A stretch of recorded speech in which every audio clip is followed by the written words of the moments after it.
Okay, welcome to WoWGoldMakingGuides.com's review of Warcraft Riches. I want to give you a little sneak peek of what's inside this guide so you know what to expect should you decide to buy it. Alright, first off we have the read first. This is just a short little PDF, about 16 pages, where you get a little background info on the author and which tools he uses for playing Warcraft, which sites, forums, and stuff like that. Like patch notes, professions, websites, and stuff like that.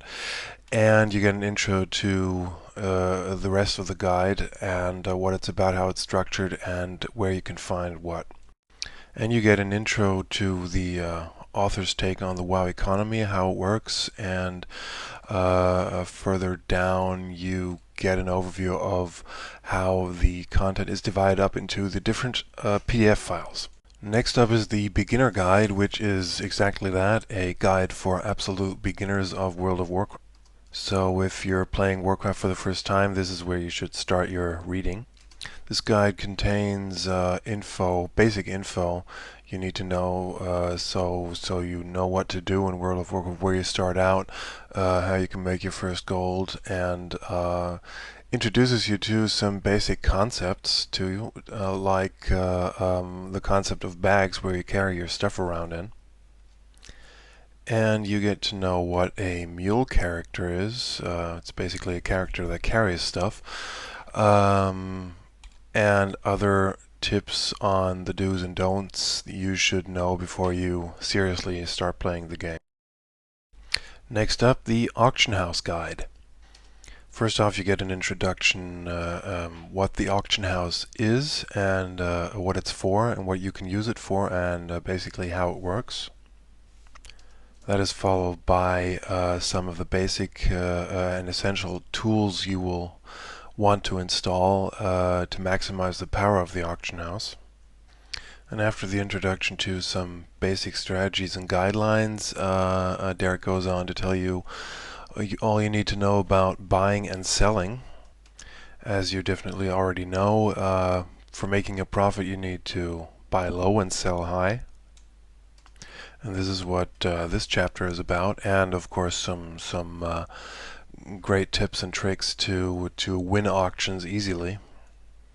And in the next subchapter you get some tips on how to best sell your stuff, and it reminds me a little bit of eBay at this point. So you might, if you are an eBay buyer or seller, much of this might sound familiar.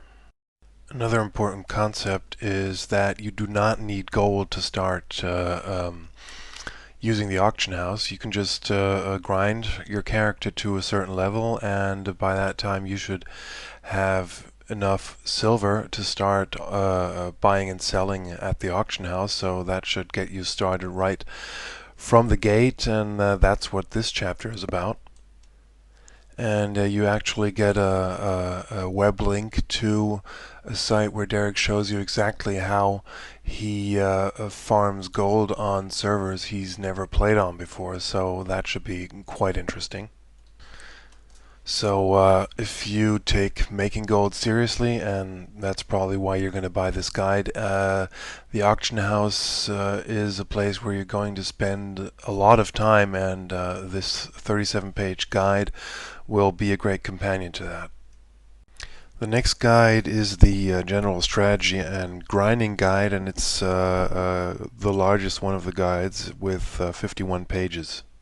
Okay, let's have a look of the table of contents here, and it's important to take note of this chapter here, when grinding gets boring. And if you haven't started playing WoW or haven't started grinding yet, you will come to the point where grinding gets really boring. Killing creature after creature just to get experience points or get items you can sell gets boring pretty quickly.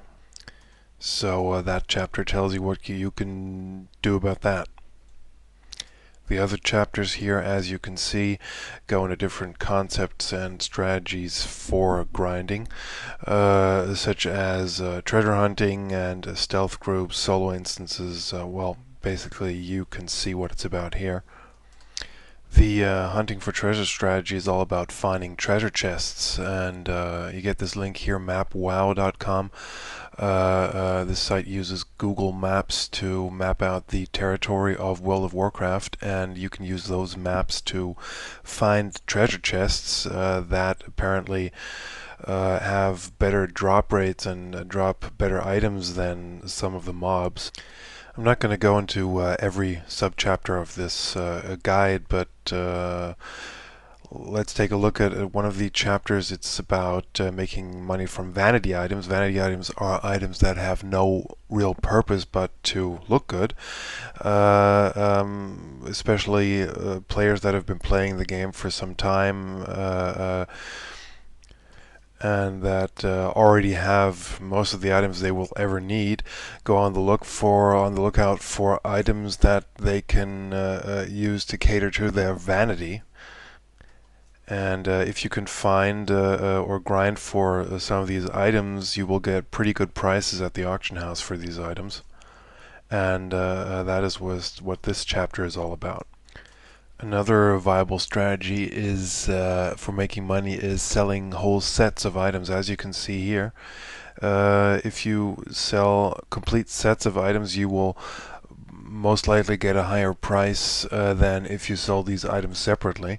So that's another great strategy to follow. And the guide, of course, also goes into detail about grinding for motes to make them into primals, a concept that was introduced with Burning Crusade. The final guide of the main guides we're going to take a look at is the profession guide. You get a nice overview of all the professions and what the professions are for, and the pros and cons of each profession. Each profession has certain ways of making gold, and the way this guide is structured is that you get an introduction to each profession, and then you are shown places where you can farm the items that this profession is specialized for. Another general concept you're introduced to, which is especially interesting for low-level characters, is farming for low-level ore. You can pretty easily farm tin and copper and turn that into bronze, and bronze sells pretty well. So that's another good and pretty easy strategy to make money. And you also get information on the jewel crafting profession, which is quite popular, and the alchemy profession, and you'll also learn about concept of providing a service, as you can see here, which is a great little tip for any profession, for that matter. Okay, finally we're going to take a look at the two bonus guides you get when you buy Warcraft Riches. The first one is a guide to leveling the fishing profession. You'll learn how to up your fishing level cap up to 527 and how to gain that level. And not only do you learn how to level the profession, of course the focus, as in the whole guide, is on making gold from the profession. And the guide starts out with basic leveling in the original Warcraft game, and once you're past a certain level, it focuses on the Burning Crusade, so you're going to start turning motes into primals. The second bonus guide is a general guide on profession leveling, and you get an overview here of each profession that is available in the game, and each of these chapters goes into detail on how to level each of these professions. And the guide is approximately, no, it's exactly 41 pages. That wraps up this little video review of Warcraft Riches. I hope you enjoyed your exclusive sneak peek. If you haven't already, be sure to read the full review of this guide on wildgoldmakingguides.com. And if you decide to purchase it, I wish you very much fun and success filling your pockets with all the gold that you can carry. Bye and take care.